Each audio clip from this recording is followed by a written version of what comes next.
Okay.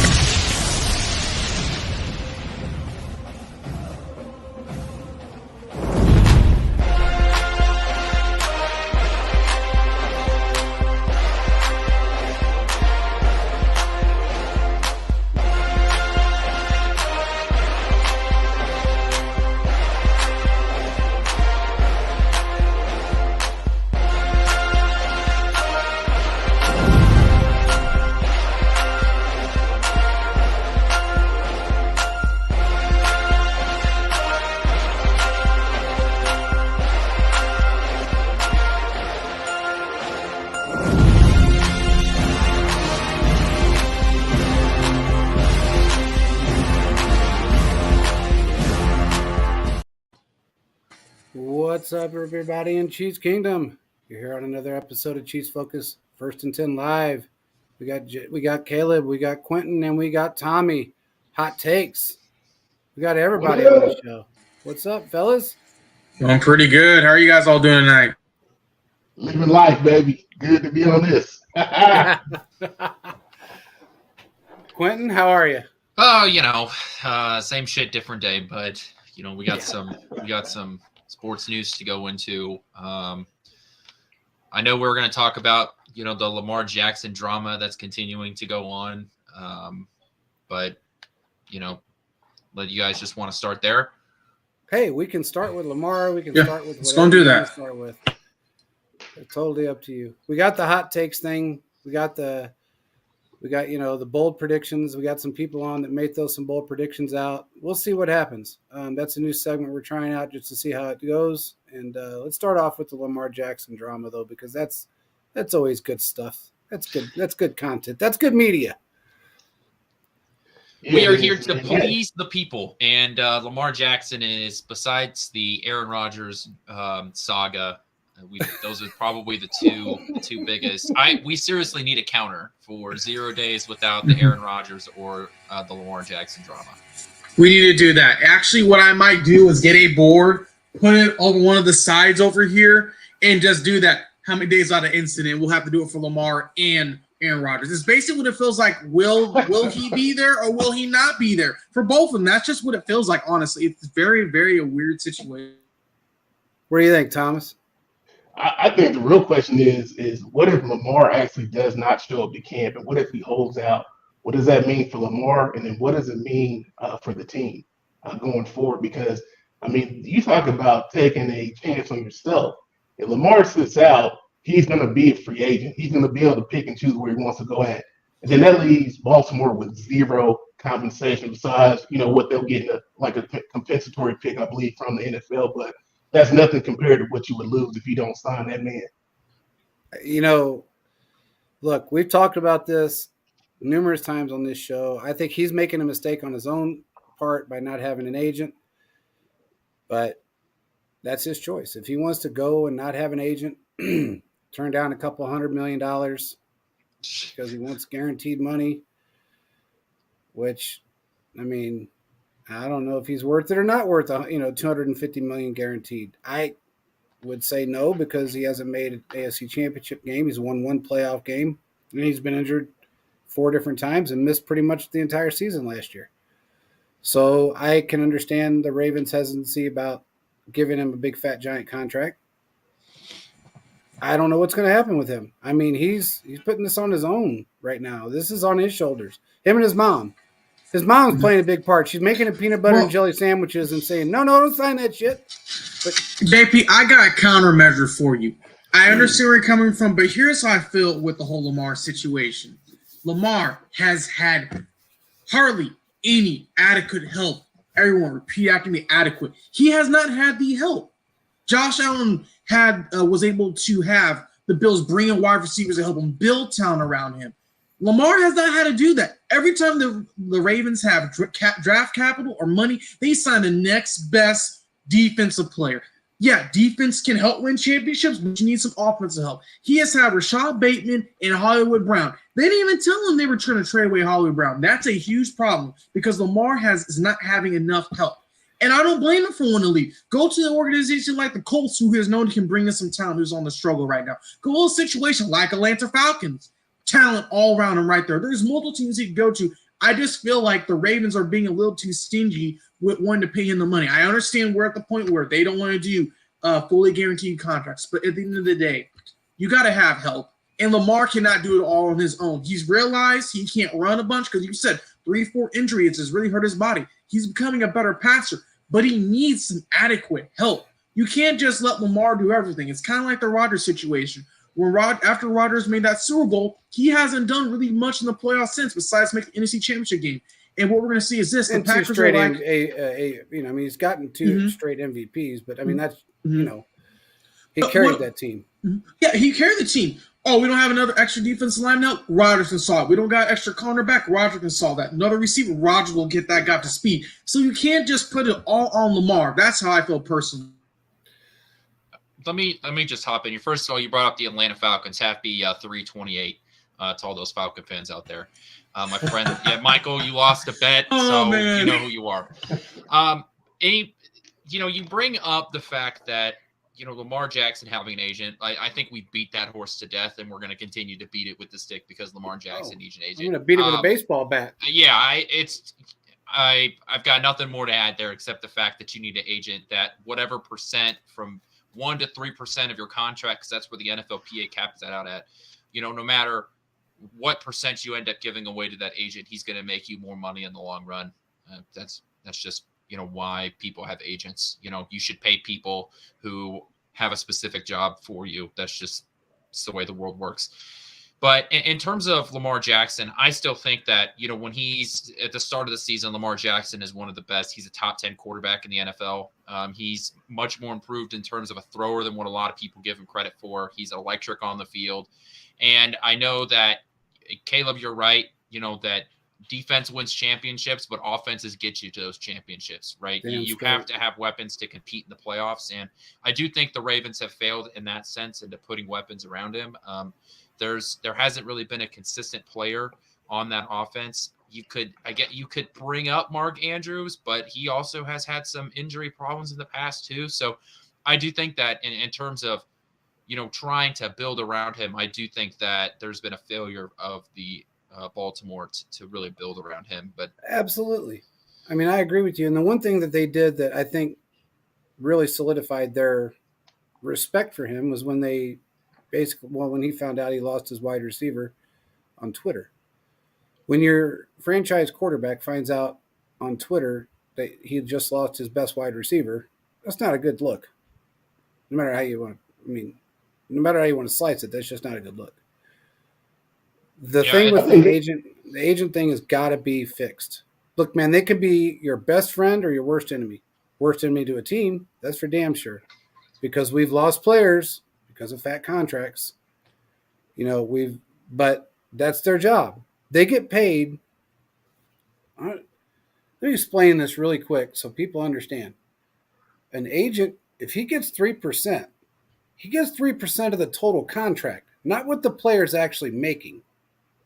So these players, and we've talked about this in the past, these players don't understand the ins and outs of all of this.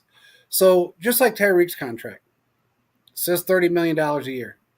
We all know Tyreek ain't making $30 million a year. They're not cutting him checks every Monday that add up to $30 million a year. We know that. But you know what his agent's getting? His agent's getting 3% of $30 million a year. They want the biggest contract they can get, regardless of what that player's making, because they're going to get that 3%. That's how it works. Players don't understand this part of it, and that's where Lamar's kind of fallen into this problem with. It's no different than Orlando Brown Jr. He went through the same thing with the Chiefs. The Chiefs offered him a fat contract prior to him getting an agent. He was listening to that dumbass Jamal Jones. That dude don't know his butt from a hole in the ground. But he's not even solidified to talk on a player's behalf. You have to be. Is that his first client? Is OBJ his first client? Oh, okay. Well, and he'll learn pretty quickly. He wasn't even at the time. He wasn't even allotted by the NFLPA to talk on a player's behalf. But yet he was talking on a player's behalf. That didn't help Lamar either. Now he apparently has the option to talk on his behalf, but he's still not his agent. So what's he getting? What's he getting out of this thing? A little notoriety. So if he gets him a fat contract, then maybe some Mhm. people will sign with them. I don't know. Well, His one issues thing. are Go, multifaceted. What's that? sorry, You go know Tom? ahead, what I'm man. saying? No, sorry, Caleb, but his issues are multifaceted. If you think about it, one is that the organization is refusing to change the way that they go about building the team. So this is why they need Lamar, or they go with Tyler Huntley, right? The other thing is that Lamar himself sees exactly what you guys see in that where are my resources on the offensive side of the ball? Yeah, I'm asking for this big contract, but if I sit out another year, I'm pretty sure Tua is only going to last one more year in Miami. Just think about all the options he will open himself up to. I'm not saying that I want that because I think that's a scary, scary thing if he goes to Miami because they have a ton of weapons. Yeah. But I think that if you look at the way that his situation is, we look at the agent issue, we look at the organization that refuses to build around him, and then you look at the contract situation. Ever since Deshaun Watson signed that contract, that pretty much was, the deal that he wanted. He said he wants that deal, and that's what he's not gonna settle for anything less. And that's the issue too, because I think at the end of the day, I don't believe the NFL is going to want to start giving out 100% fully guaranteed contracts because I think that spells the end of the league in a certain sense of that if you put all this money out and you're not putting the product on the field, the players aren't going to want to see it. And then if you're having to try to recompensate for all that money that you lose on those injuries, you're never going to be able to build a team to be a championship caliber ball club by losing money that way. Yeah, Absolutely. with a league that has a hard cap, I just don't think you could do fully guaranteed contracts. And if for some reason the NFL where all players get all guaranteed contracts, you are only going to see 1 and 2 year deals because of And they're how gonna be a lot injury smaller too. Yeah, because of how significant injuries constantly happen. It's not like baseball. It's not like soccer, right? These are full contact sports, and it's totally different than some of these other leagues that have fully guaranteed deals. So if that ends up happening, and that's the trend that the NFL is going, which I don't think it is going that direction. I think the Deshaun Watson case is a one out of it stands on its own.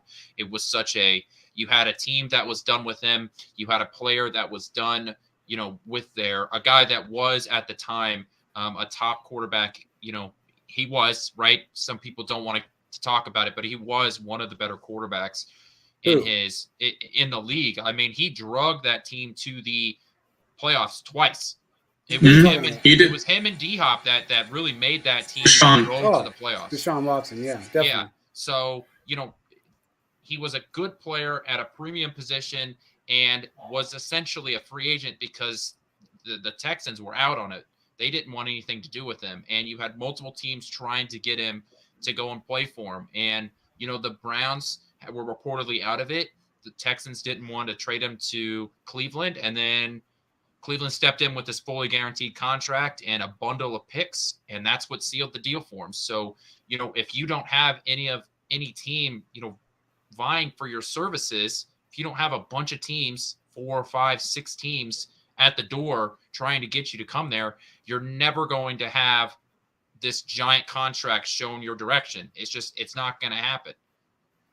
And one thing, and I kind of look the whole Lamar Jackson situation. I understand he's trying to save some money, but the long run's going to cost him. One thing my dad always told me this, he said, Caleb, you can hold on to every penny you got, but you're going to have to enjoy life. So go ahead and spend some money. You got to do things. You have to. I can't sit in my room right now and hold on to how much I got. You got to sometimes do some stuff. Lamar, you got to get that agent so you can make more money. It's only going to help benefit him in the long run. So that's something I hope he can realize, but it's going to be very interesting to see because if he gets hurt really bad, it's going to be one of those, who do you guys remember Lamar Jackson? Because that's how quick the league moves on. There was a running back for the Cardinals, David Johnson. You guys remember what I'm talking about? I know exactly. He's really good. He's in the NFL, but he's not that great anymore. That's how quick your career can turn. So that's all I gotta say there. Yeah, the NFL stands for not for long. Damn right. And I'll tell you this: as far as Deshaun Watson situation went, there was a lot of things going on during that time frame that really weren't, I guess, on the up and up. I'll put it that way. I don't know the other way of saying it. When you have a commissioner saying, you know what, We're going to give him 6 games. Don't worry about it. If you want to sign him to this fat contract, go ahead and sign him to this fat contract because you guys aren't going to get hurt. Then the backlash hit. Then it was 8 games. Then, oh, wait a minute. I want out of this because people are coming after me now. So I'm going to give it to an outside judge to make that decision. And we're going to make it 11 games. Well, that hurt the Browns, of course. We watched what happened there. In my opinion, and I've said this before, it may be unpopular, don't really care. I think Deshaun Watson is the second best quarterback in football. Still? He has got absolutely. Oof. You give him a little time to be able to acclimate himself back to playing the way he played his first 3 years in the league. I promise you he will be the second best quarterback in football. That dude, when I watched him play, all I thought to myself is that he is going to be the best quarterback in football until Mahomes proved what he was. Watson is very good, very smart, very talented, got a great arm, makes great decisions. I mean, threads a needle like nobody. Just a very good player.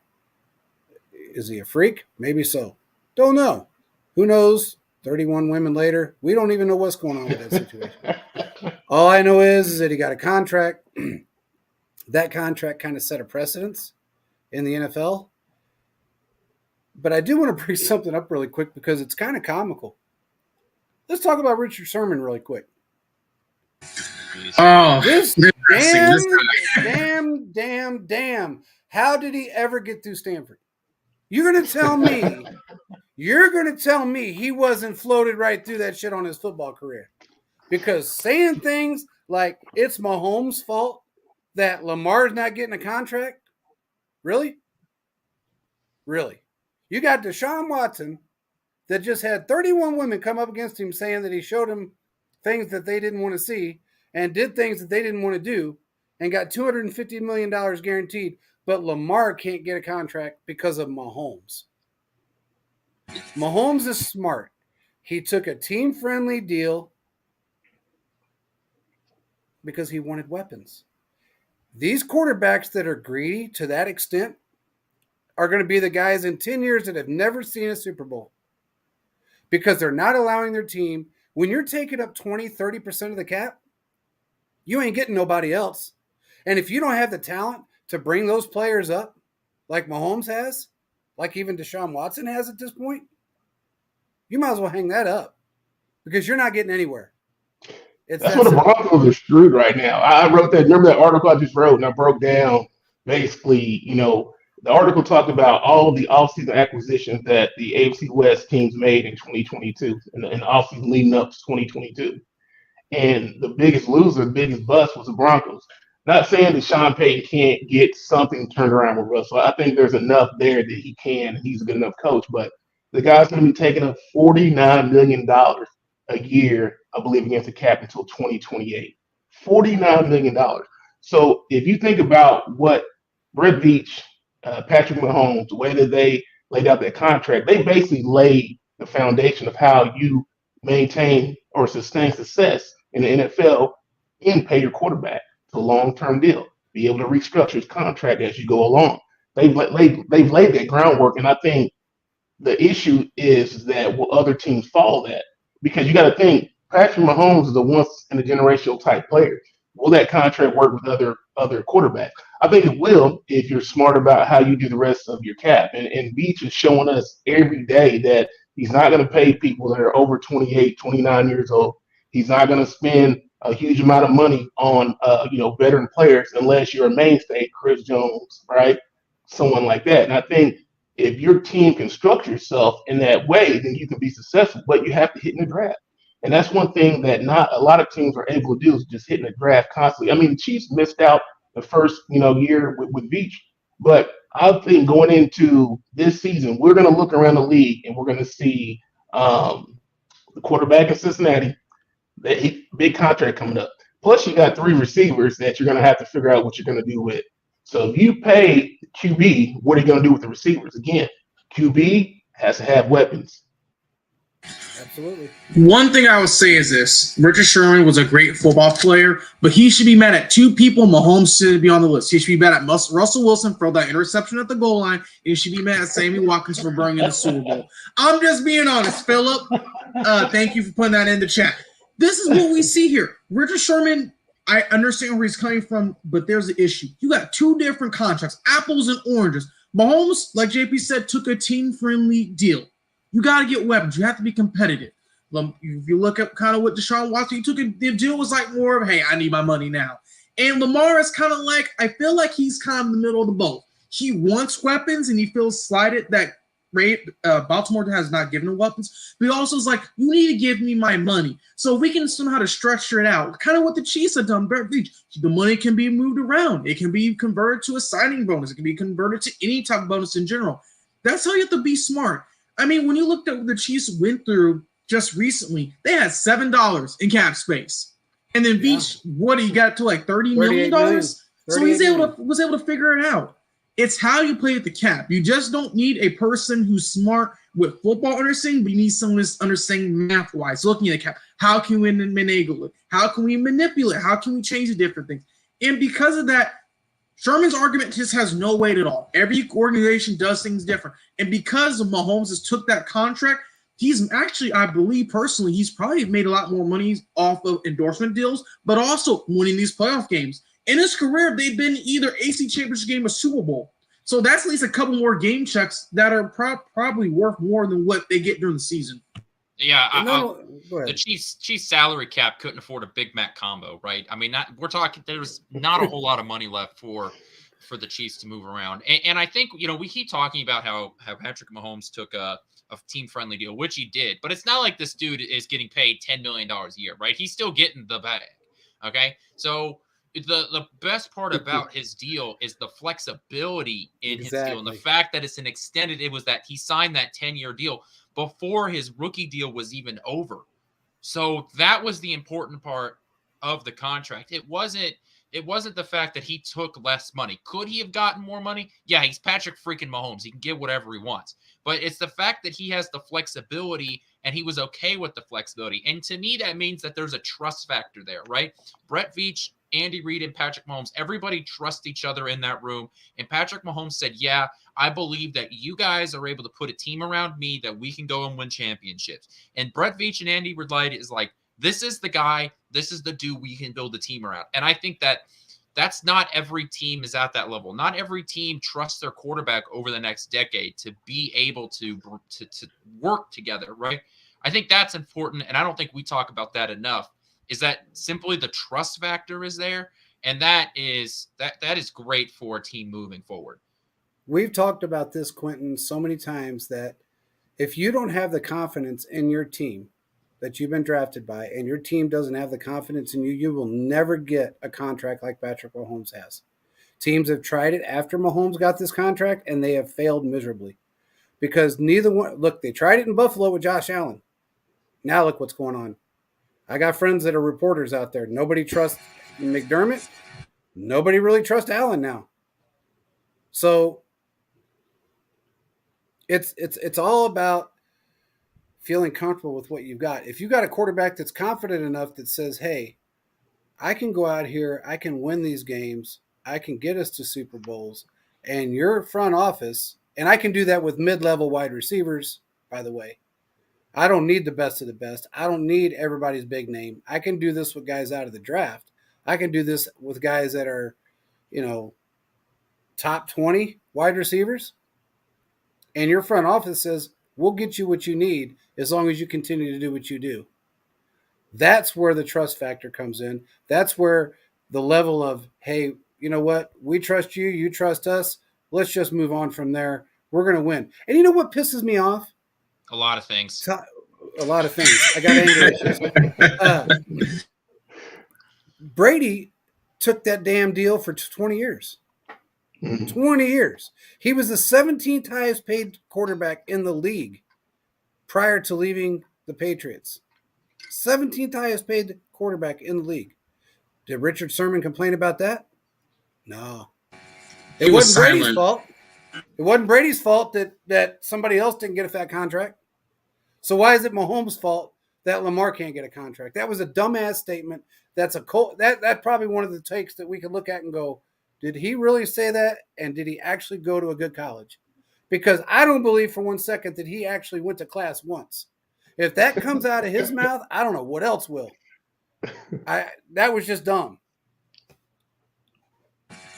I do. There's one thing. Actually, can you put Phillips' comment on the screen, JP? Phillips says the real reason Mr. Unlimited had access from his rookie season in 2012-2016 was because he had Marshawn Lynch in the Legion of Boom. I would agree with that. The Legion of Boom was one of the best defenses I've ever seen in my lifetime, and to have Marshawn Lynch, yeah, exactly, it changed the entire NFL. He had that, and plus, spoiler alert, Russell Wilson was on his rookie contract. So it worked out for everyone. But once we see Russell Wilson get his contract and all those things that were happening as a whole, it was like Legion of Boom or Russ, and they picked Russ, and then the team went, Phew. The best thing to get is divisional round. And that's what we see happening there. Hey, look, we've seen this happen. Oh, look, man, Trent Dilfer won a Super Bowl throwing for 84 yards with the best defense in football. This fool's got a Super Bowl ring, and he shouldn't even have been on a high school cheerleading squad. But yet, look what he got. So people can say what they want, but he's right. Russell Wilson got what he got. The Jay-Z wannabe. He got all the treatment. He got everything he wanted, but yet he wasn't that good. And he proved it. Disaster. I think he's good, but the issue is, I would say that, but again, football's a team game. You saw the Legion of Boom in what Russell and what Marshawn did. That's a huge part of the team that was very, very successful. Marshawn was a great running back. The Legion of Boom did a lot of different things. And I will say this, not people probably have thought about this until when I say this now. Russell Wilson really didn't have many wide receivers to throw to. He really didn't. He had some guys, but he didn't have like those decent tier level guys that you said Mahomes maybe even better has. And was able to get to as a team game, as a whole. So that's, I don't know. It's just kind of weird to see all that. Well, I think his arrogance, though, and I agree with you, but his arrogance and the level of his mindset, he acts like he can take mid-tier players and be Mahomes. And he's starting to realize that ain't how it works. If you look at Russell Wilson's career going back to when he transferred, I think his senior year to Wisconsin, Russell Wilson has to have a running game. You look at Russell Wilson at Seattle, he has to have a running game. Not all quarterbacks have to, but he has to have a running game. And then you saw it the first year in Denver. They had no running game, and he struggled. He is not the type of quarterback that you drop back 35, 40 times a game and just spray the ball around the field. He's a play-action pass guy. He's got a great deep ball, and he can scramble. And the thing also he lost was a little bit of his mobility. I mean, look at him. He looks like an aging quarterback who's taken a lot of blows over his career, and he's slowing down. And I think that's what's going to happen. Manning. Yeah. I think that's a much bigger point. I would also say this: there are two things about Russell Wilson. Is that one? If you look at his career, he does not throw the ball over the middle of the field. If you go back and you look at some of his heat maps, which if you don't know what a heat map is that it gives you the darker red the color gets on the heat map, the more they throw, the tendency they have to throw to that area, and the bluer it gets, the less likely that they throw to that area of the field. The middle of the field is so blue, and the outside wide receivers are dark red. He does not throw the ball over the middle of the field. That's a trend through his entire career. This is not something that is newly developed. And if you think about Russell Wilson plays, all of the Russell Wilson plays are him running out in bootlegs, making time, and throwing the ball to an outside wide receiver. You can't think of one Russell Wilson highlight where he throws a slant or an in route, anything like that. They're all down the field, 5-yard hitch routes to outside wide receivers. And when Russell Wilson this year, when he stopped doing that, when he stopped scrambling outside, running those bootlegs, and to me, it seems like he is getting slower. He's lost a step. The time is sort of catching up with him. It does with all of us. Just look at JP. And when this happens, then you're just not as good of a quarterback when you're so dependent on moving outside and throwing the ball down the field. I strongly believe he still has the arm. The arm talent is still there. Just this year, he didn't move outside, and that offensive line was garbage. It was so bad. They had no running game. So when you take away two of the things that made Russell Wilson good, and there was a time where Russell Wilson was a top quarterback in the NFL. I'm not taking that away from him. But when you remove the things that made him great, of course he's going to look like a bag of Hefties, okay? He's going to look like trash bags. Hey, number one, Quentin has a comb over, so everybody just needs to shut the hell up. Yeah, and I look good. You guys. Anyway. Go ahead, JP. Damn. You're right, I am old, but I ain't got a comb over yet. Yet.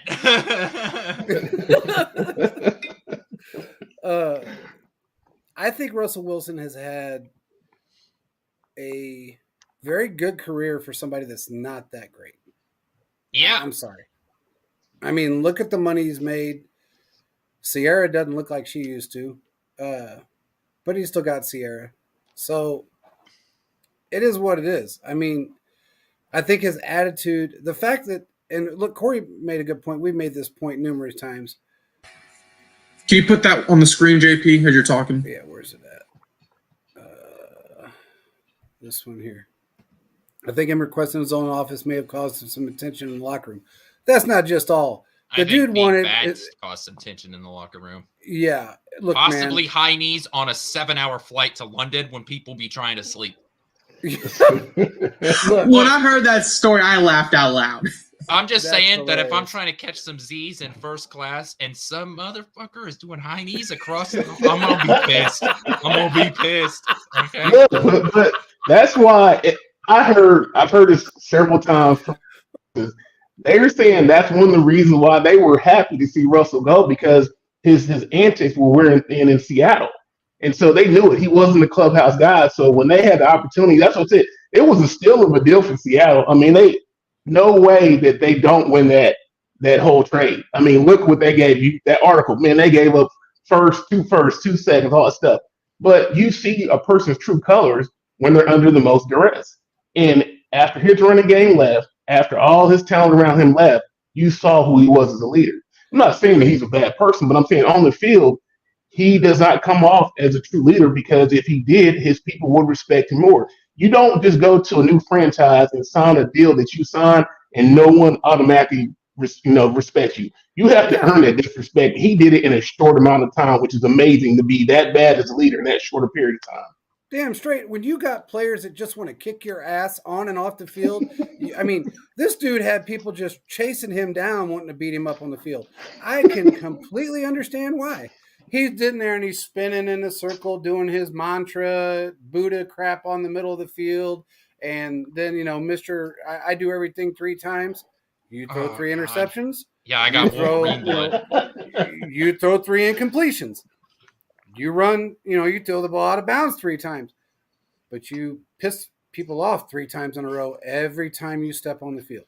And that's something that look, man, the guy asked for his own office, his own cooks, his own masseuses, his own doctors, his own this, his wife. You can't do that. Can't handle all that. Here's my stake. If you get roasted by Patrick Starr on the Nickelodeon stream, that's it. That's it. That should be the mantra. Absolutely. If you get roasted by Patrick Starr, that should be, you got to go. This is how demoralizing he was to the Denver Broncos last year. In 2021, their defense was ranked 3rd in the NFL. Their defense was just as good as it was the year before. So 22 defense was just as good, but they ranked 14th because they couldn't get off the field, because when they did get off the field, 3 plays and out, they'd be right back on it. So they had to place all of the yardage and everything on that on their defensive stats. That's another thing that, going into this season, I've been looking at the AFC West. I'm pretty sure we're going to get in the draft and what the Chiefs haven't done. But if you think about if the Denver Broncos had any sense of a middle tier of the road quarterback, they would be dangerous because they have weapons. The only thing they don't really have right now is a running game. They have wide receivers. They have a stellar defense, but their quarterback position is holding them back. I mean, I don't think they still will compete with the Chiefs, but they could be like the Chargers, to say they can come in 2nd place or something like that.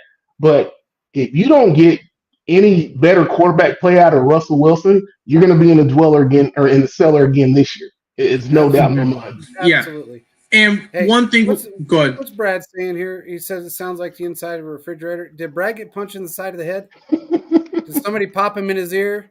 And now you're just hearing noises? Because we hear I think nothing. Brad It's said very something quick. last week. Yeah, Brad's always saying something. I don't see him on this show. What do you guys?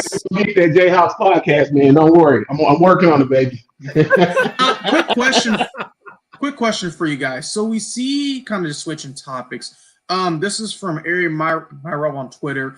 He tweeted this out earlier. He said the NFL announced that teams can now have 2 Thursday night football games per season. Limit was 1. Now that's changed. Flexing for Thursday night football is not happening for now. Are we really at the point where they're going to give us make teams do two Thursday night football games? Why can't we just have a doubleheader on Monday night? I mean, are Thursday night football games even necessary to have anymore? Well, they got that deal with Amazon. Hell yeah, it is. Yeah, I want to take that. First of all, I'm so happy that they're not going to be able to flex Thursday night games. I can't, that to me cannot happen. That would be such a pain for people that sort of build their lives around football during the football season, like media people who they said they were going to give a 15-day in advance, and then you've got like fans who, if you don't live in Kansas City, but let's say you live in like Omaha, right? That's a pretty significant drive. You can't just, you wanted to go to the game on Sunday. Yeah. You have your tickets, you have your hotel room. You got to make a day of it.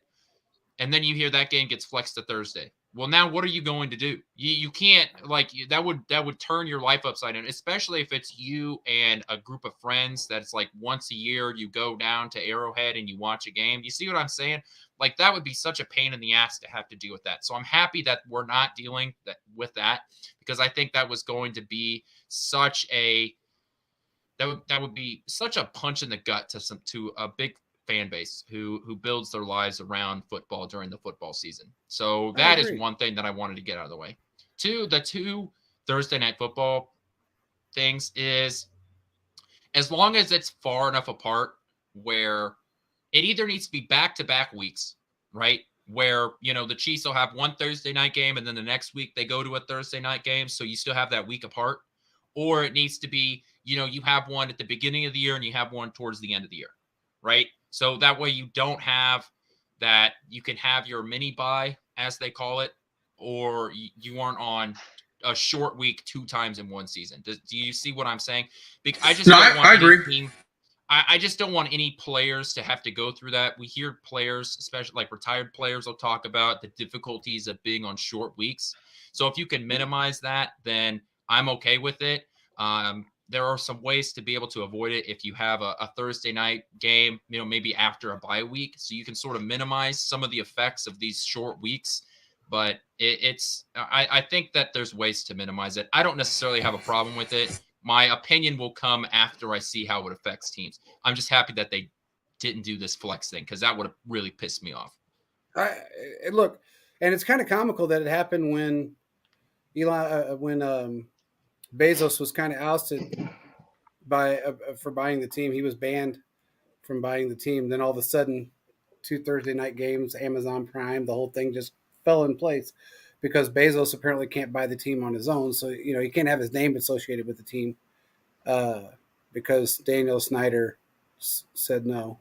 I don't want him doing that because he hurt my team when he bought the Washington Post. No, you hurt your team because you suck. You're a terrible owner. You let it fall apart. And you did other crazy things like have drug orgy parties. And then you wonder why you're getting kicked out of the league. That's what really allegedly. Why does the NFL kick their owners out quicker than the NBA owners can get their owners out quicker than the NFL? Because that's the $1 million question. It really is. And I think a lot of it, what's he saying? I'll kick your ass. Anyway, don't make me smack you, Corey.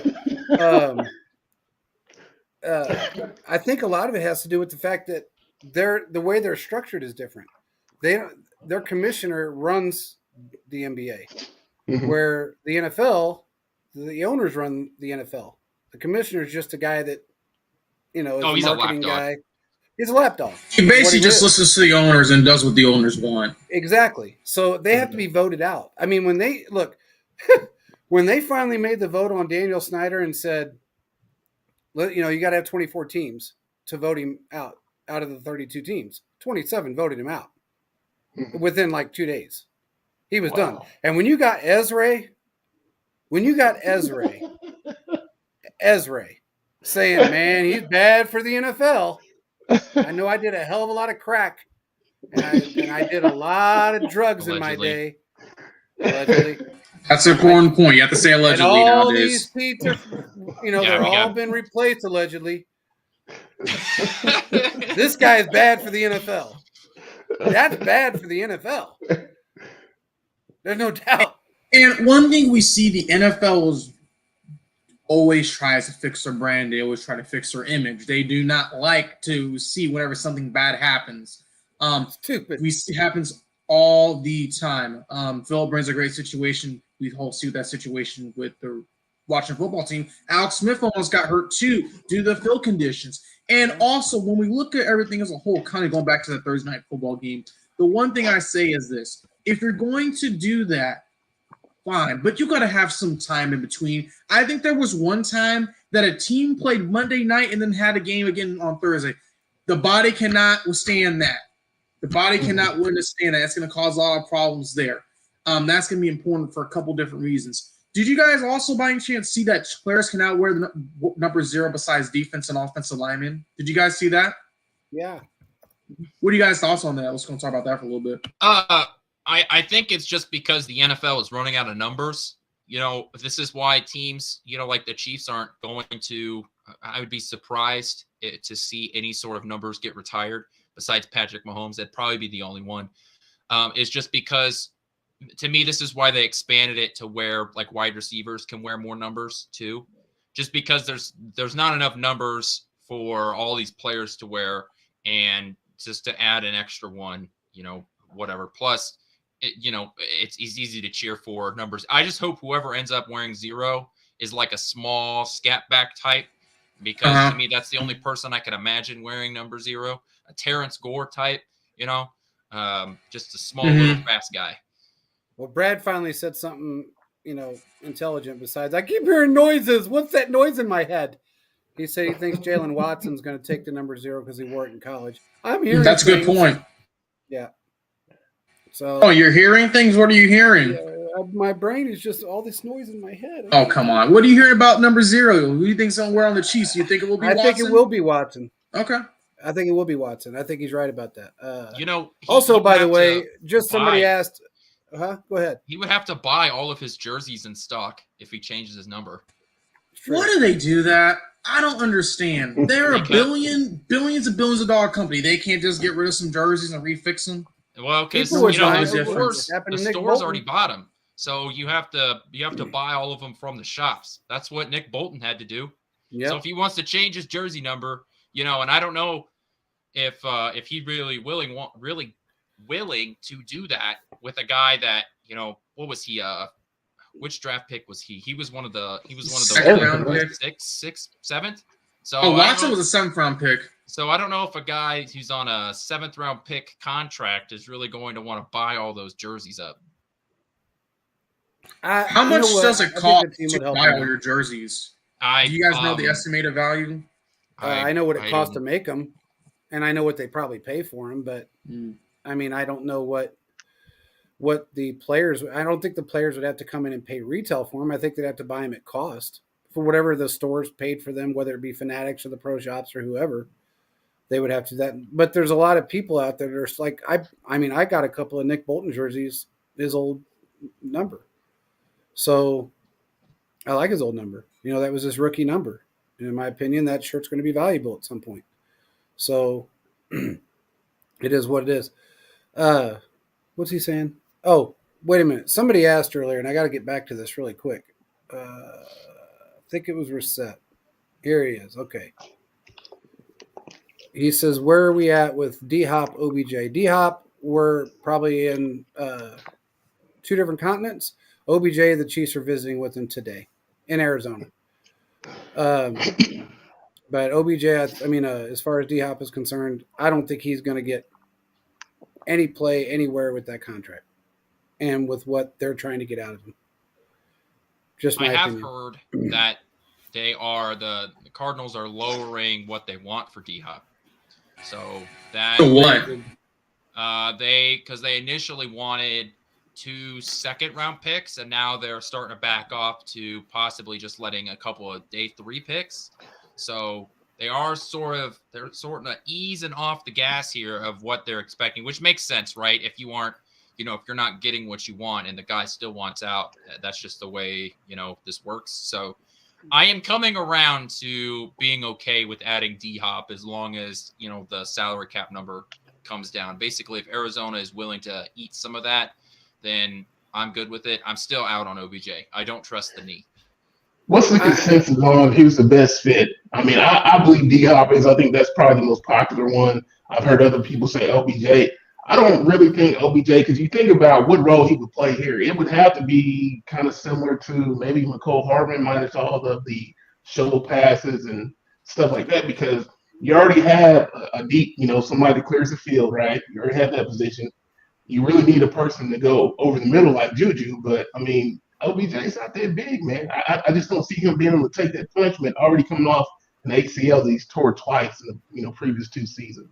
I don't trust the knee in full football contact. I know we saw the video of him running out on some grass in front of some NFL team representatives, but, it's different when you've got 250-pound men trying to smash you over the middle of the field. So I don't trust the knee, and I would much rather have a DeAndre Hopkins just because, he was suspended for the PED, so he missed 8 games. 6 games. Like 6 games.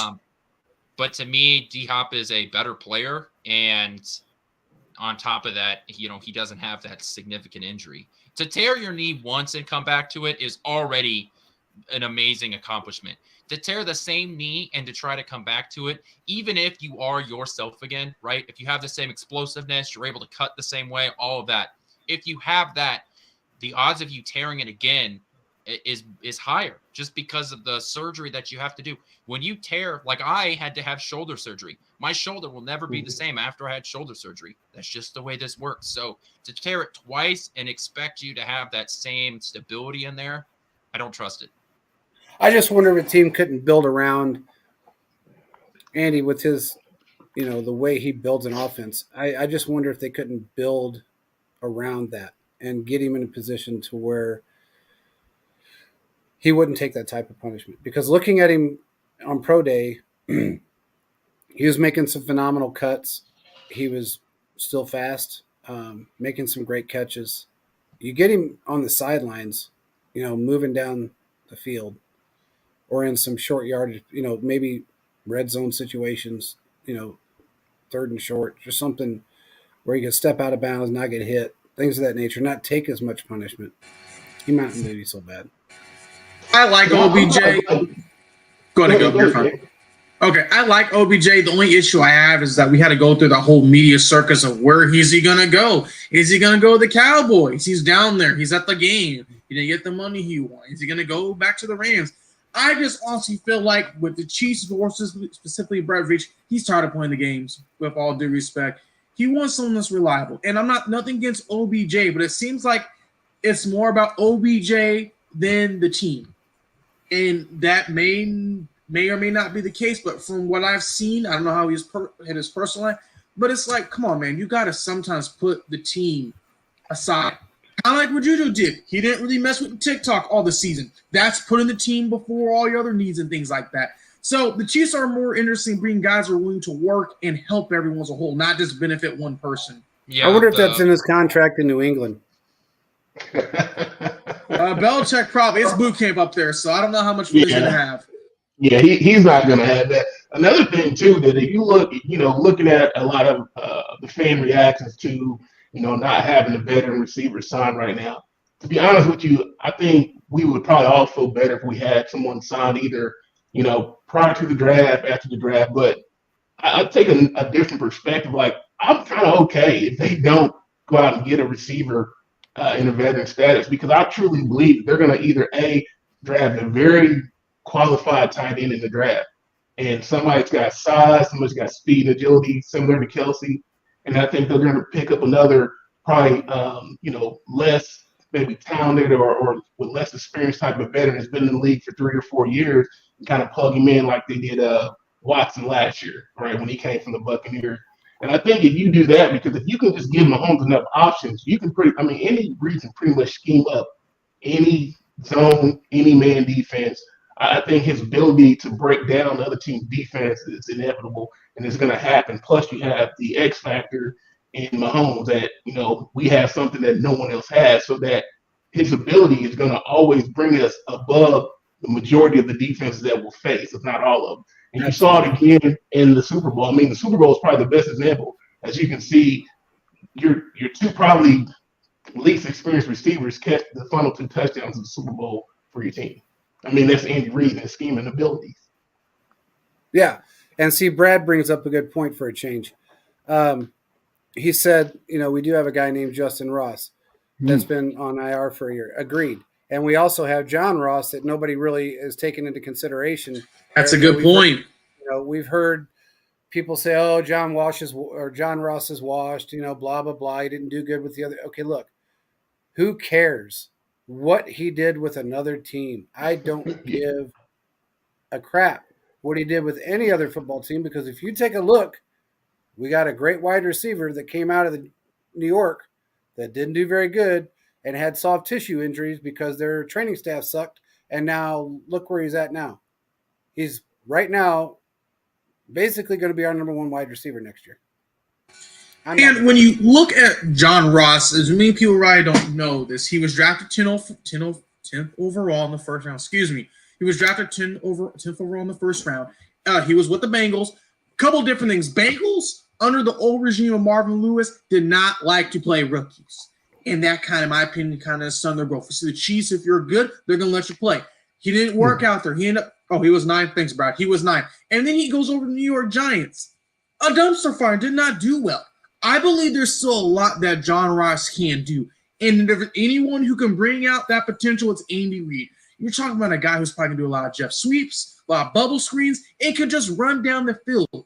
I mean, we as a fans, we forget that you got Justin Ross. We forget John Ross. And if we can just add those to the equation, and if they could possibly bring in maybe not D-Hop or OBJ, but Philip brought up a point earlier, maybe bring a guy like Jarvis Landry, I feel more confident in that, to be honest with you. Because you have multiple ways you can literally beat a team from a offensive side of the ball and destroy their defense. So it's not all like, let's look at the number 1 guy, but there's multiple different guys along those lines. Okay, I'm more concerned about the D-line, guys. I mean, be honest with you, because where's our depth there right now? I don't see a lot of depth, and that's what I'm hoping, that we either strike the iron hot in the draft, or we pick up some people after the draft in free agency. I guess my dream would be, what's the guy in Tennessee, the one that they said he's on the trading block, they're trying to rebuild down there, 98. I can't remember what his name is. Simmons?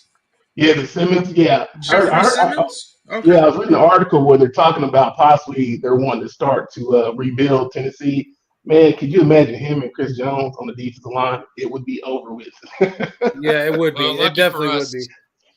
We've got all those draft picks, and it's a very deep defensive line draft. So we've got that going for us. I believe I don't believe this. I know there's a guy from K-State that, is probably a late 2nd round pick. So I wouldn't be surprised to see. I'm hoping a couple of former Wildcats end up here in Kansas City. But we buried the lead for the show, and I'm embarrassed we did this because Cheese Kingdom has somebody, that is on the loose, one may say, as Chiefsaholic cut his band off on Saturday night at around 8:30, and how we didn't start the show with that is damn near journalistic malpractice. So I want to go around the square here, okay? And we need an over-under as to when we will hear a news update. And how long do you think Chiefsaholic is going to be on the run, okay? Harrison Ford-like.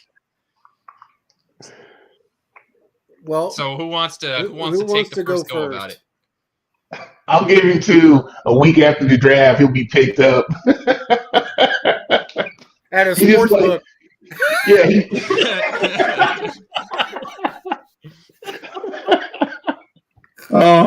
I'll say 2 weeks at that. I don't know what's gonna happen. I hope he gets the serious help he needs, though. I don't. He needs no help. I hope he gets some help because if you read some of his articles, he has had a terrible life and it's not going. I get that, but I mean, I don't think they're going to help him over that. They're going to say, okay, well, you know what? You had a bad life. You should have changed. You should have learned from your bad life instead of, that's what they're going to look at. Brad, no, I agree. That's not going to happen. They found his ankle bracelet in the woods, by the way. So apparently his mom and his brother helped him out because that's who was down there with him at the time, helping him out. I think he's probably going to end up in Mexico, like Brad's saying. And if he goes to Mexico, that's not as, I guess that's not the thing to do so much when you're a felon on the run as it used to be, because they'll extradite you right back. I mean, especially right now with all the crazy crap that's going on in Mexico, they're going to do anything they can to help the United States. So if he ends up in Mexico somewhere and they end up catching him, he's coming back. I don't think he's what he did though. He just increased his amount of time he's going to spend behind bars, man. Easily. Do the time, man. Do your 10, 15, whatever it is. Good behavior, get out, man. Now you just complicate it even more. Add another couple felonies onto that as well. I mean, if you really, it is in a way it's funny because this guy is on Twitter and he's going to all these games and we're like, man, he's showing his storyline of how he's getting there and you see he's probably been robbing places. You know what I'm saying? You're like, dude, really? But at the same time, it is sad though. Okay, it is sad to see somebody go through that, but. Again, man, our lives are determined by the decisions we make, man. Just like, we're doing this show because we love to do it, man. We're just making decisions and they all have consequences. So, hopefully he'll get his life straightened out. But yeah, man, I give him a week after the draft, they're picking his ass up somewhere. Corey said that man cashed out on his parlays. Is sitting in Mexico right now. Making a special appearance at the draft. You know what? Somebody said, I don't know who it was. Somebody popped off on Twitter. Just look for a suit, any kind of suit. Don't even have to be a wolf. It could be a bear suit. Nobody knows what he's going to switch to next. He may be a fan of a different team. Super fan. Royal super fan. I mean, there has to be. If there's a Royals-aholic on Twitter, I would turn that in to show that to the local authorities, and I would not follow. Well, somebody redid his page and they put Chiefs-aholic, not the felon. And then another guy did it. Why does everybody keep calling me a bank robber? Why would you use that name if you don't want to be called things? It looks like he deleted his account. Well, Twitter deleted his account. Oh, I thought he deleted his account. Twitter took it down? Okay, I didn't know that. What I heard. Wasn't there another guy, though? Wasn't there another guy that had the same, icon, but says Chief Alolik? And he was like, why is everybody, he was like, why is everybody saying I'm a felon? It's like, what? What's he saying? So on the next episode of Dog the Bounty Hunter, I'm telling you, man. The wolf. If they go after him with the bounty hunter, I'll pee. If you see Dog on the Discovery Channel going after that wolf, I'm gonna get that wolf. I will get the wolf. I will pee my pants. Yeah, Send of the Dogs after him has different context now. Man, that could be on paper. Oh, yeah. Oh, people would and I saw one guy, and this last thing I'll say with this. He said the 30 for 30 is going to be very interesting when they make a 30 for 30 or a documentary. Chiefs fans are going to have watch parties. We'd be like, hey, everybody jump in the Discord. We're watching this. I mean, there's a bunch of things like that. I'm telling you, if they did a Netflix special, that would be 6 episodes long, okay? And I'm watching every single one of them. Oh, yeah. I'm not getting up. I'm getting my popcorn, everything. Yeah. Sitting down with a brewski, it's about to get good. Hey, and you know what's sad is if there is a Netflix special on it, somehow he's going to get paid. Somebody's going to pay the man. You can't do it without his permission. So if you do it without his permission, whether he's a felon or not, he's going to get paid. So if you ask him and he says, yeah, go ahead. Don't tell anybody where I'm at.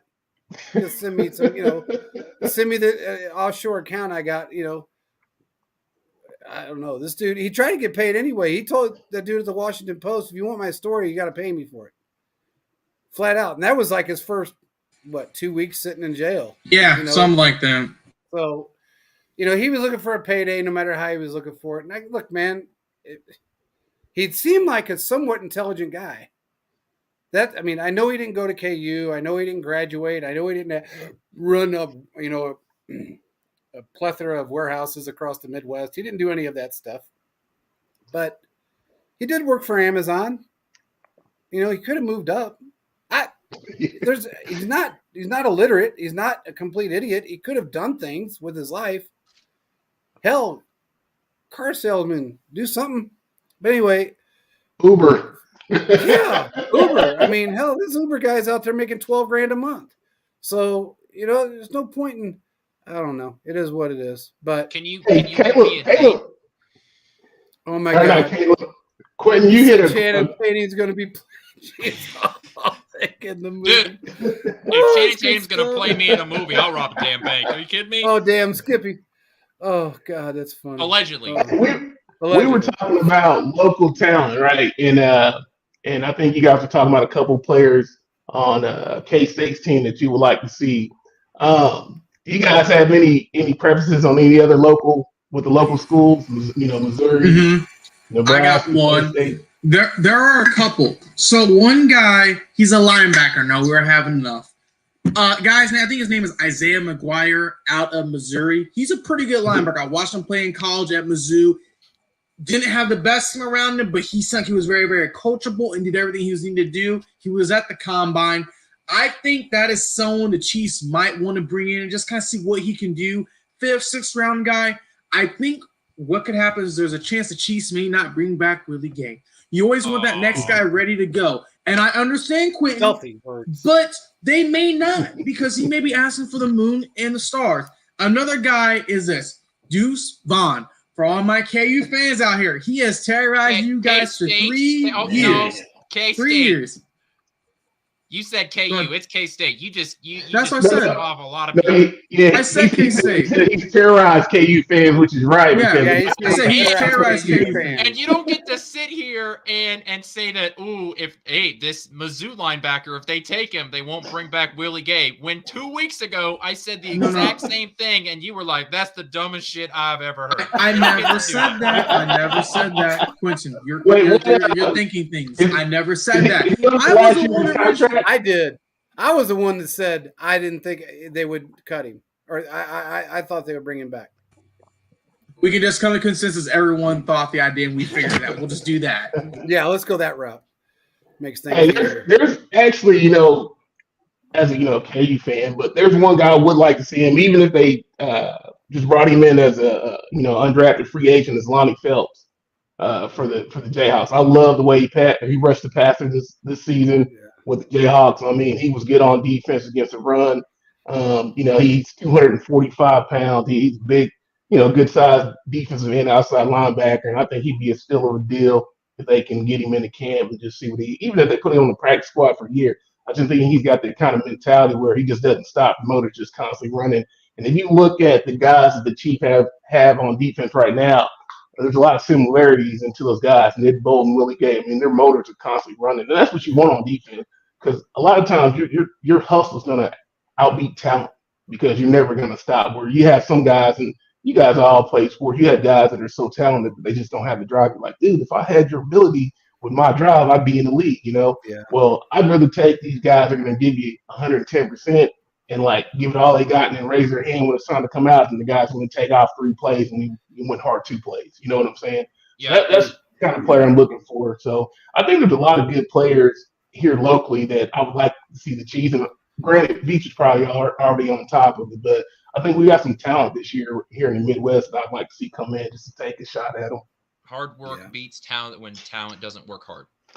Yeah, Yes. absolutely. So I keep talking about Deuce Vaughn, and at first it was kind of like a joke, but the more I say it, I'm sort of speaking it into existence, and I've convinced myself that he's a perfect fit for here in Kansas City. He came from K-State threw the ball a lot to him. He's a guy that can run the ball in between the tackles.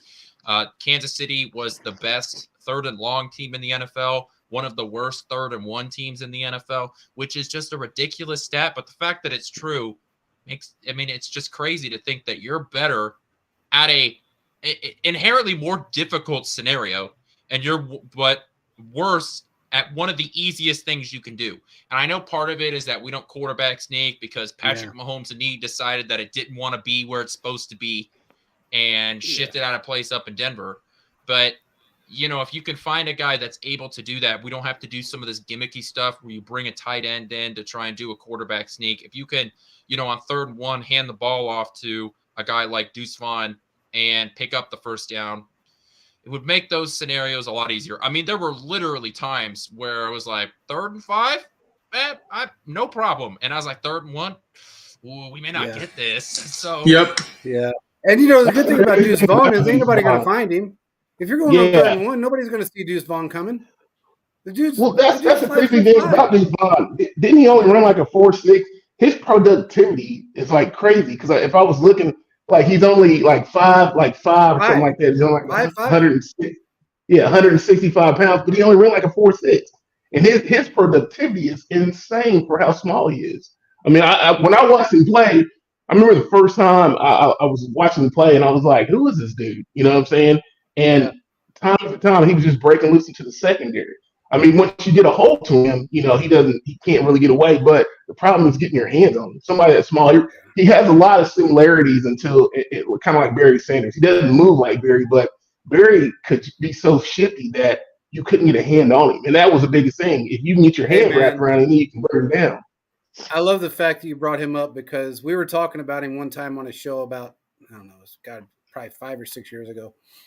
And I remember one specific play, he was running and his body, how he always ran at an angle? He ran at a slant. It looked like his helmet was dragging the grass, but his body never touched the ground.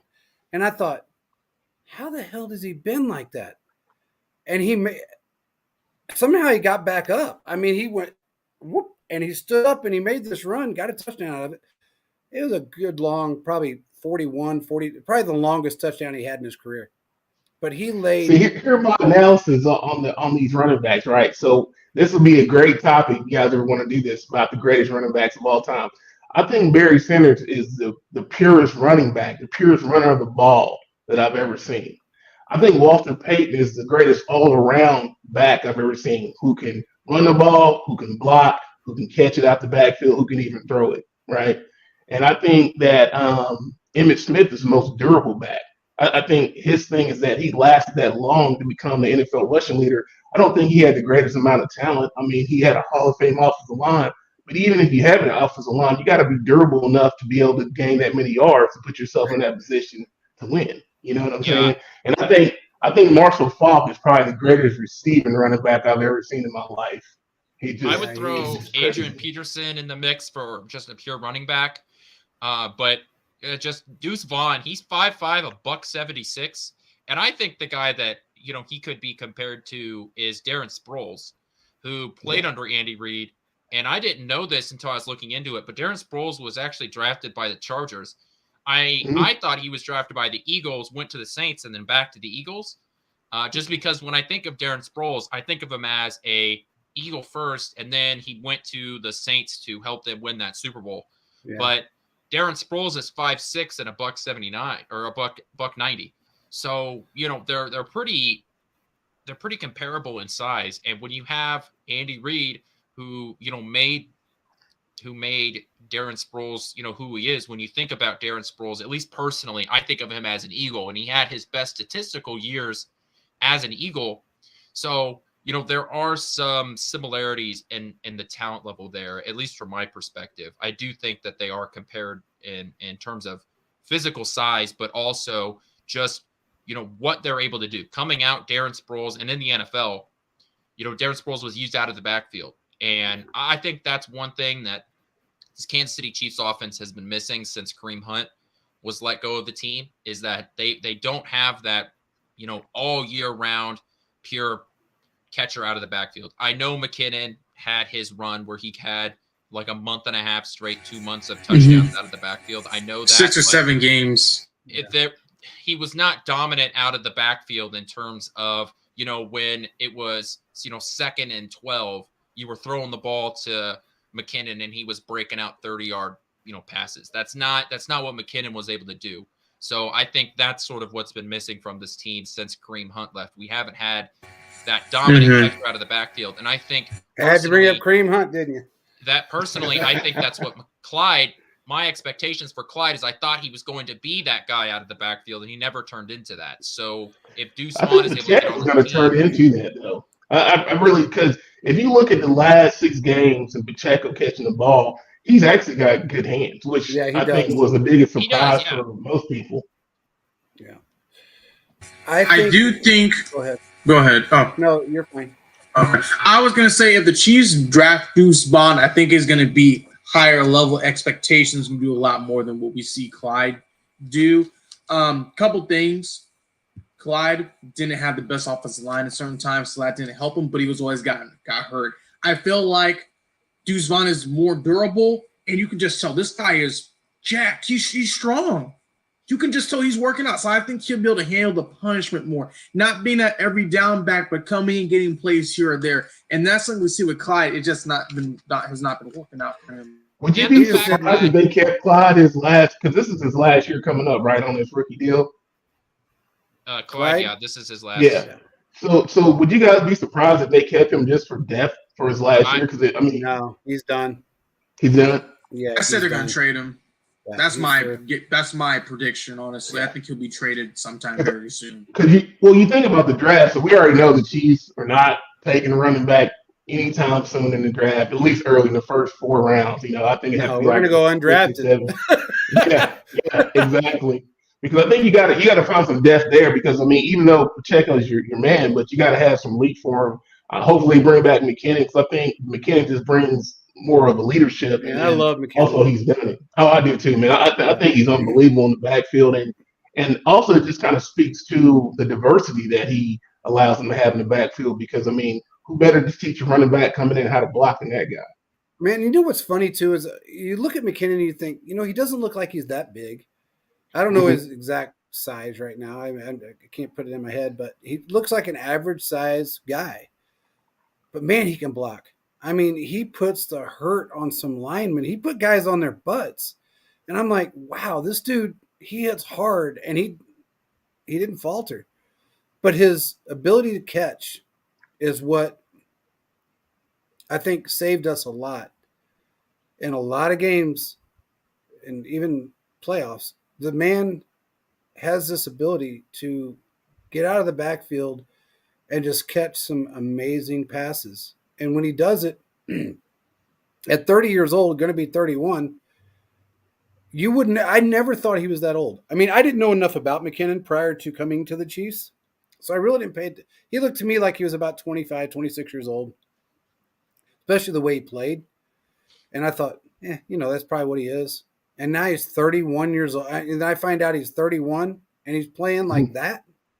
This dude, he's got Adrian Peterson time frame written all over him with more physicality. He's going to be able to play longer and play more downs because Adrian, of course, got hurt so many times and they beat him up and they used him so much throughout his career, but he still stayed. He stayed pretty healthy, but nothing like McKinnon. McKinnon went through that injury issue. He got benched. He didn't play a whole lot. And now look at him. Andy found his niche, and, man, he's good at it. He's just damn good at it. I hope and pray they bring him back. And I think they will. I just feel like Clyde could be traded away. A couple different things in the chat. Corey talks about the Chiefs could take Jameer Gibbs at 31. I don't see that happening. I don't think JP's head will explode. But here's one. Reset says this guy named Mahobet Ibrahim. I know Philip has talked about this guy as well. So great minds think alike. This is another great running back who's been pretty durable. He's had a knee injury before, but he could be taken like the 6th or 7th round. So the Chiefs want to find another guy. That's someone you should honestly target. Another guy from the Big Ten, not from the powerhouses of the Penn State or the Ohio State, but a guy from those smaller schools who's had some success. So I think that's another option the Chiefs could possibly go. But I think McKinnon has another year or two with us as well, too. I agree. Yeah. And look, Philip made up a great point right there. McKinnon is our best special teams blocker. And that's crazy to think that out of that entire special teams was young. I mean, there were a lot of rookies, a lot of young guys, and you got a 31-year-old guy that was our best special teams blocker. That's saying a lot. I'm sorry, but the guy, I think he should be. I'm so happy that he got a ring. I'll just put it that way because Yeah. he deserved every bit of that ring. He really did. That's what makes players like McKinnon special because they appreciate the moment and opportunity. They worked in this league. I mean, I remember when he was with San Francisco, him and was it Mostert were kind of like a running back duo for them. And I think one of them blew an ACL. I think the other one got hurt some way too. But these guys who've kind of been journeymen throughout the NFL, they appreciate coming to a franchise that is ran the way that the Chiefs organization is ran because of what they've been through. Think about it. 4 years in the league and you can get your pension. I mean, what other sport can you do that in? The life expectancy of your career in the sport is not very long, especially in football. So for him to be in it for a decade and to get a ring and to be wanted by a team, that's kind of like your dream scenario coming true as a veteran in this league. I agree. Hey, by the way, Corey, you said we need to steal Tyler Bodie from the Ravens. He's actually protected. From what I understand, they protect him. So we're not getting him anytime soon. The one thing that we didn't bring up as far as the defensive line really quick is we protected and actually put him on a futures deal is Danny Shelton, which is pretty insane that he never – I think somebody said he was actually activated for one game last year. I don't remember that. I don't remember him being activated for any game last year, but somebody said he was. If he was, that's great. I wanted him to play really the entire season because, like I've said before, the man takes up 2 roster spots. You put him next to Chris Jones, and you got a crazy-ass wall that you can't get past. So if you're going to protect a man like that as an organization, that means you got plans for him later on down the line. He's not just an insurance policy because this is the second year now that we've kept him on the roster. And at one point last year, he wanted out because he wasn't getting played and, he wasn't being utilized. And I mean, that's understandable. You got a guy like him. I would want to be utilized as well. But now he sees what his role might be.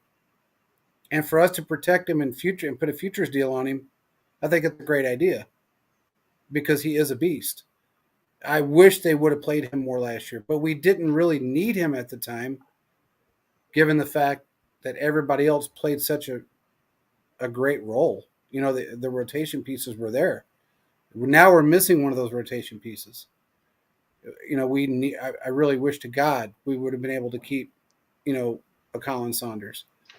That makes sense now, though, why they let him walk. I mean, if you think about it, because I didn't know about this guy. I hadn't heard of him before, but if they feel good enough to protect him, it means they spent money to keep him on the roster. Yes. That means that they have some hope that he's going to come in and do some damage. So that makes a lot of sense because I think my biggest fear going into the postseason wasn't really the wide receivers as much as it was the D-line because if you look at it, we have failed for a while. I mean, last year was the first year that we put some quality pieces around Chris Jones, and look what he did. I mean, he could have easily been the player of the year defensively in the NFL.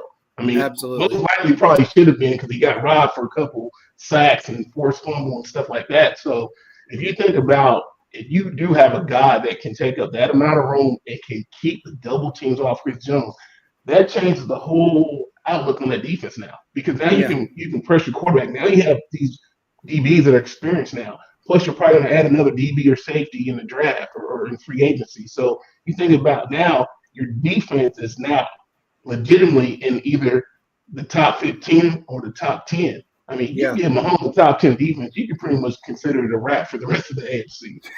Absolutely. Corey put a question. He said we skipped his question earlier. Do we use Minihue as a D as a DE and draft a DT, or do we use him as a DT and draft a DE early?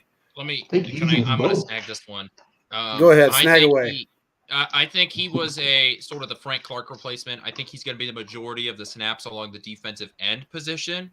He has some success and some snaps at the defensive tackle position, but I think he's going to be sort of the flipped role of Chris Jones, where Chris Jones is mostly a defensive tackle, but on sometimes he will flip out to that defensive end role whenever the matchup is just right. So I think the flip side is true here, right? Mostly he's going to be a defensive end, but sometimes he will flip in as a defensive tackle. Some of the stuff I was reading about him is he's not, I don't want to say, he's an NFL player. He's not the strongest guy, but I mean, he's a defensive end in the NFL. So I don't want to say but he does, he's not a defensive tackle, but there are sometimes you will get that advantage. Personally, to me, it seems like if you're going to move Chris Jones outside, you have to have somebody play defensive tackle. So he may end up just going back in the inside so Chris Jones can play the edge role. But if you look at his snap count, he's mostly a defensive end. Well, like we said before, my buddy told me a long time ago, you don't have to be the strongest. You don't have to be really the fastest. You just have to have the best technique when you play that position. And it's true. I mean, we've seen this year in and year out. When you're a defensive edge, you don't really have to be the strongest guy. You just have to have quick feet and amazing technique. And I also think that it's going to depend on who we draft too. So if let's say hypothetically, if the Chiefs end up drafting, at 31, right, this defensive end that was supposed to go, 20th overall, and the Chiefs are able to draft, that individual that they're like, oh my God, I can't believe we got him at defensive end, then maybe he does play the defensive tackle role for the majority of that. I think the benefit of getting guys like him is that flexibility. So it wouldn't surprise me if Kansas City just figures, hey, you're next to Chris Jones. You don't have to be the best defensive tackle to be successful here. So let's have you play mostly defensive tackle because we need this rookie to play defensive end. So that wouldn't surprise me either. Go ahead, Quentin. I just think that flexibility, if you look at the guys that we've drafted, flexibility is what the Chiefs seem to love. So I think that's one of the reasons why he ended up in Kansas City is because of his flexibility. I'm done. And I agree. I mean, Brett Veach gets guys that can play multiple positions within their position group. He wants guys that can play all over the defense line, hence why they got Noddy. So when you can do that, it's going to help. It's going to offer certain people who can do different things in various situations. Noddy may not work on the edge, but he can work maybe in the interior sometimes, or maybe put him on the edge. It kind of works out from those from that line as well. Well, I'm going to give Brad this because now he's brought up 3 good points, and this is the first time that he's done this on any show. There's your Taco Bell ding. We did bring Wharton back. And I do love Wharton. I think he was a great player. He's fast. He may not be the biggest, but he's very quick. And he's smart. Before his injury, again, Brad brought that up as well. He was a beast, and I agree with you. He absolutely was a beast. I think he has a lot of physicality that nobody's really, I guess, hasn't been, really fine-tuned. And I think once they do that and they get him in that role, you're going to see a lot more out of him. Good job, Brad. And for everyone wants to know, Brad does our videos, and he does a good job. We just like giving him a hard time. Yes, we love giving. Brad does our videos. Job. He does a hell of a video. He'll make you cry with his videos. And some of his takes will make you cry. But, I mean, his videos will make you cry in a good way. His takes sometimes will make you cry from laughter. I thought you were going to say in a bad way. No, just from laughter. I mean, like I sobbed when I watched a couple of his videos. I sobbed. Like the 93 AFC Championship sob. And then some of his takes, I got to block my screen so I can giggle. But we love Brad. We love Brad to death. So that's just part of it. We have fun around here at Chiefs Focus. So and we got Phil here, he's cracking up. 280 pounds. Did y'all realize the man is that big? Who's that? Playing defense, man. Minahu. He's 6'5". Did not know that. Yeah, 6'5", 280 pounds. So think about what your goal line defense will be now. So you could probably sneak in your 3 linebackers, have Tranquil be your 3rd linebacker, And then if you have to, you put Amenahu at the defensive end, to protect from the run. Any can do pass, and then you're mixing in another big body with Chris Jones in the middle. Like that's going to be a pretty stop, because that's one thing that I don't think people gave Frank Clark enough. I guess Credit. praise or props on. He did good against the run, man. I was surprised. Yeah. Even this year, I watched him. I was like, dude, he's so small, but really, he's not. It's not that he's so small. He's just more lanky kind of players. He has more arms and legs than anything. But if you think about the Chiefs' biggest nemesis, and we go back to the 2018 AFC Championship, it's stopping the run, man. It's stopping the run and getting to the quarterback. And that's the thing that beat us, man. We could not stop Brady and them from running the ball. I mean, the whole time. And that's one thing that I've noticed has changed over the last couple of years, is that the Chiefs are really more interested in the middle of their defense, right? Your D tackles, your linebackers, and your safeties, which is great. That's kind of what we need. So I think this guy's going to add to what we need, especially with Spags calling the defense. That's one thing that you get with Spagnuolo that we haven't gotten with a Chiefs defensive coordinator in previous years, is that he is willing to change up his defense in a second's notice to be able to stop the other team. So it might not be something that they go into the game plan with, but come out second half, if you look at it, he will change it up in the dime. And I think that's because of the diversity of players that he has on this team now. I don't think we had that diversity when he first got here. I think now Beach is actually bringing these people in, and now we're going to make his defense more available to do more things. I think it's going to help us out in the long run, because if you think about it, again, if we can give Mahomes the top 15 defense or a top 10, it's going to be really hard to beat the Chiefs and keep them out the AFC Championship in the next couple of years. Oh, absolutely. And one thing I will say about Spags is that, especially this year, if you noticed, everything changed, and that was because of one man, Joe Cullen. He changed that defensive line. In one season, he changed them from what were they ranked, Caleb? You knew the numbers. I mean, they were terrible against the run. They were terrible against the they pass. weren't the best. I mean, I don't know the sudden, specific numbers, but he turned everything around. He really did. I mean, the guy, and he was a Brady killer. You got two Brady killers in one defensive room. So I don't know, man. To me, oh, wait a minute. I got to give Brad something. He said he's a Swiss Army knife. All right. So I don't know. Brad's right. God, what am I going to do with this? This Taco Bell is going to get worn out. He can play multiple positions. And then he brings – okay, hold on. Then he brings up this guy. Okay, Brad, you know what? You bring up that guy and you get a fart. You bring up Bob Sutton, and that's what you get. Bob Sutton had 3 schemes, and he only used 2 of them. That's just the way it was with him. We can't really change that. But I think and don't think for 1 second that Frank Clark is done with the Chiefs. I'm just going to leave it at that. I would not be surprised if he comes back as a rotational piece and also as a mentor. I wouldn't be surprised, because I think he wants to get his playoff sack record, and he wants to do it with the team that really helped him. What's he saying? JB can't do that when he makes noises like that. Dust comes out. Oh, look at this. Corey's talking all kinds of crap, and this dude's only like 4 years younger than me. And he looks 22 years older than me, but he's only 4 years. He ain't got no hair. Corey ain't got no hair. I got all my hair. I just wear a hat. I mean, Corey talking a lot of crap.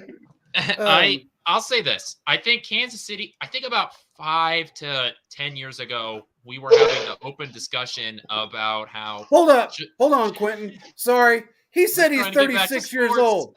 Wait a minute. He said he's 36. Caleb. We'll just move on. Zoom meeting. It's okay. Corey's okay. I got to move on. It's all right. I have to move on. I'm okay. moving on. Go ahead, Quentin. Take it away. Go ahead, Quentin. Here's my last point. I think about 5 to 10 years ago, there was starting to become the open discussion. This was around the time where some of the deep statistical stuff was coming out about football. And it was, do you build your team back to front or front to back? So do you build around your corners, safeties, or do you build around defensive linemen?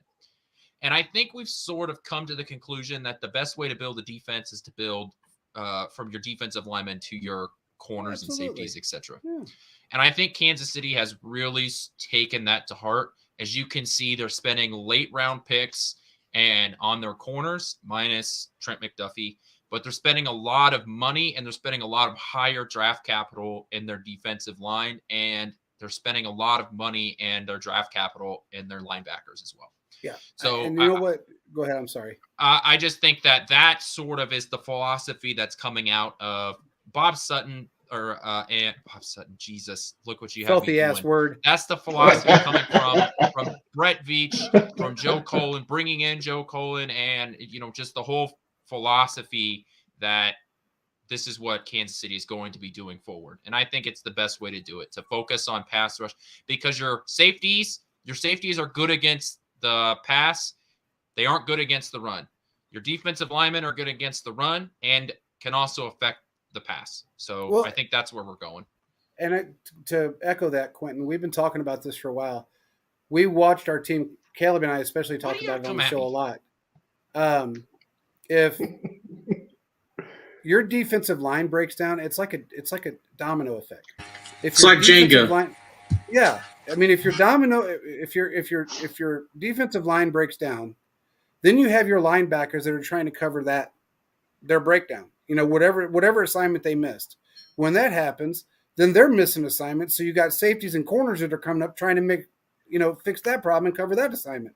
We learned that along the way, that especially Spags learned that along the way, that needed to be fixed, because it all starts at the defensive line.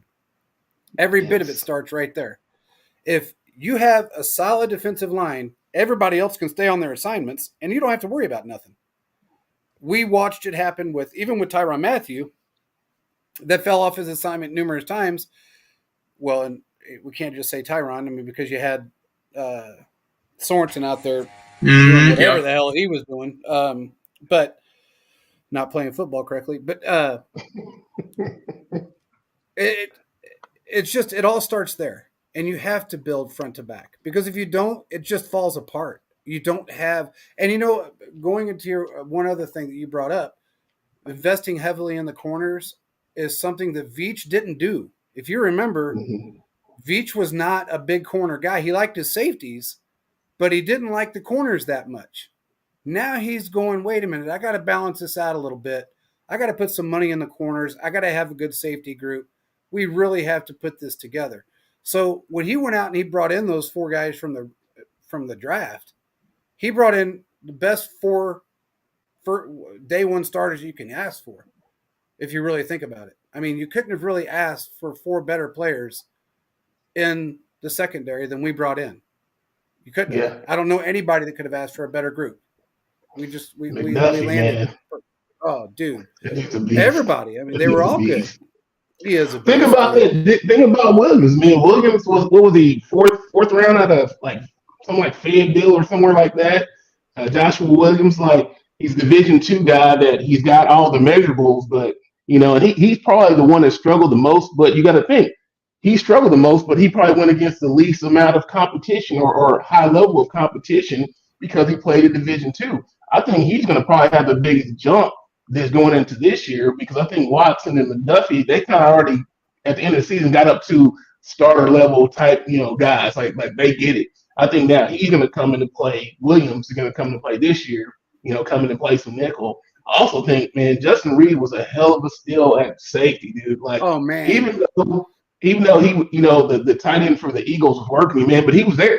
It was just the passes were just immaculate. Nobody expected QB play out of the Eagles like they got. Nobody did, especially throwing the ball. But I think he made such a huge deal this season, or just this past season, in the safety play, which that safety play allowed these other guys to grow up, because you had somebody in your back end that could kind of cover, who was younger, who understood, how to play the position better than having another rookie in it or a veteran that just can't do it anymore. I think that was a really good move by Veach that allowed these other guys to blossom into what they are today. I agree with you. Corey said Karlaftis just needs to learn how to counter move.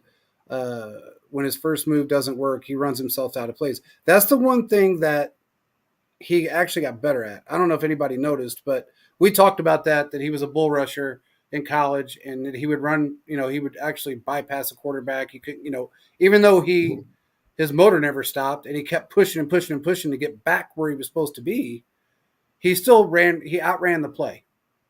I think Frank helped a whole lot with that. Frank really worked with him, and then Tamba is out there working with him on technique, which if you look at the Chiefs as a whole, and really the NFL as a whole since 1990 up until Tamba, there's two players that stand out the most, and that's Derek Thomas and Tamba Ali. And they were their best technique out of any player that we've had in that position. So, or on the defensive line. So when you really consider the fact that he's trying so hard to become a technique guy and not just a bull rusher, you're able to do that in college because guys are weaker. At the speed, it's slower. But when you get into the NFL and you're going against some of the offensive line guys that you got to deal with, and then you got a tight end or a really big back that's there also, it's hard to get past him. So when you try to cut around him, if you outrun your cut, you're in trouble. And that's what Frank was trying to help him with. That's why whenever getting to what you were talking about with Frank Clark, everybody cut him down a lot simply because he didn't have all the sacks in the world. But what he did do correctly is he brought everything to the opposite side of the field. You couldn't get past him. He was always in the backfield, and he's pushing everything that direction. And if you can do that, you're allowing everybody else to either stop the quarterback, stop the running back, stop the play. And that's what Frank was. And he was one of the fastest off the ball, still even last year, that I've ever seen. His footwork and his eye was amazing from the snap to where he started to move. And that's what I mean by fastest off the ball. The dude was just stupid fast off the ball. And I think he still is. So anyway, I like to see him come back. Me too.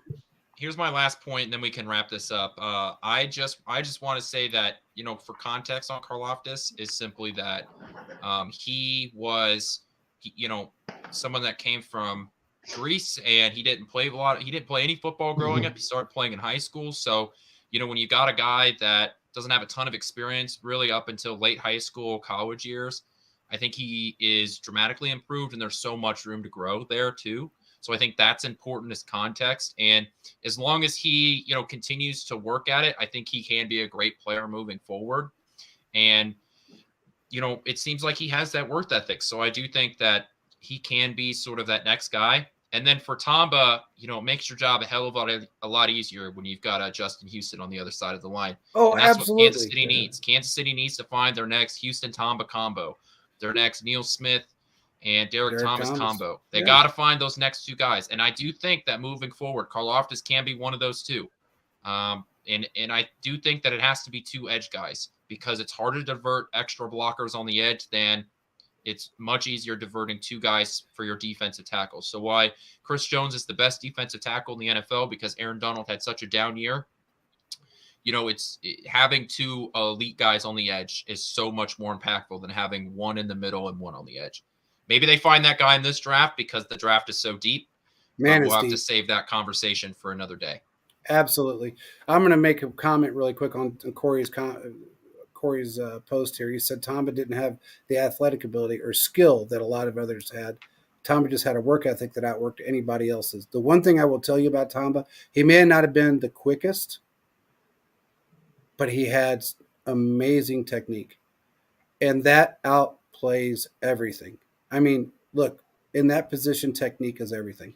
It is. That's the one thing that Derek beat into my head for years is that, and he did some, and we talked about, he did some weird crap to work on his technique, but that was something that he was just very passionate about was how your arm technique, your hand technique, everything that you do is dependent upon how quickly you can get around somebody.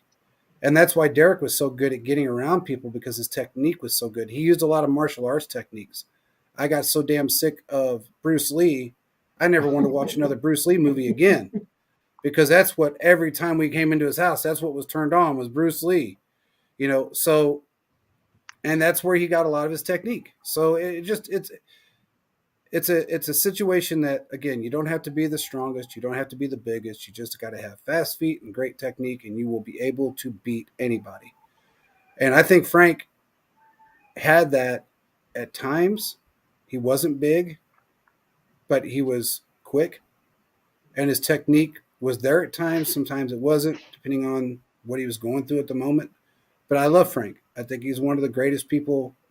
We got to interview him. I mean, he's a great guy. So I just hope he comes back, and I hope he comes back even as a rotational piece and a mentor, just to get that. I want him to get that playoff sack record so bad. He deserves it, and I want him to get another ring. He deserves another ring. So, but with that being said, we probably ought to wrap this one up. It's been going for an hour and 40 minutes, and that's a long show for us. Well, not really, but we've been around for a while. Brad, that's for you.